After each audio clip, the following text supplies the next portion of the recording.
शीतुआ राति बाहर बहुत जोरे थंडा आस्ते आस्ते काकर भी पड़ूला। गोटे बुढ़ा मऊसा गोटे गछ मूल थरुला। से पटे दे गोटे बड़ बिजनेसमैन जड़े जाऊे आ बुढ़ा मऊसा को देखिकी पाखे अटकी गले आ पचारे तुम पाखे स्वेटर कि कम्बल ना तुम शीतर थरुच। बुढ़ा मऊसा जनक कहले नाई आज्ञा मो पाखे किसी स्वेटर कि कम्बल ना। तापर से बिजनेसमैन जनक कहले ठीक अच्छे ये पाखरे मो घर अच्छी मुझे जाऊँगी तुम स्वेटर कि कम्बल व्यवस्था करुँच। बिजनेसमैन जनक घर को गले कौन सी कम व्यस्तता भितर से बुढ़ा मऊसा कथा भूली गले। राति पाई सकाळ है से बिजनेसमैन जनकर कथा मन पड़ा कि से बुढ़ा मऊसा को कथा देकी आसते कि कम्बल कि स्वेटर व्यवस्था करने सांगे सांगे खंडे स्वेटर धरले बुढ़ा मऊसा पाखक धाइले।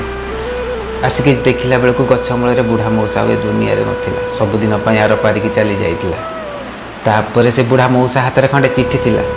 चिठी लेखा थिला आगुरी तो शीत वर्षा काकर मुझे बहुत सही किंतु केबे हेले एमती भाभी नथी कि तमें मते जो काली आशा देकी गल कि मुझे जाऊँ तुम कम्बल कि बेडसीट व्यवस्था करुँची कि तुम आशा को मुझे भरोसा करके रही किंतु ए शीत काकर आ सही पारे से ये दुनिया छाड़ी मुझे जाऊँ।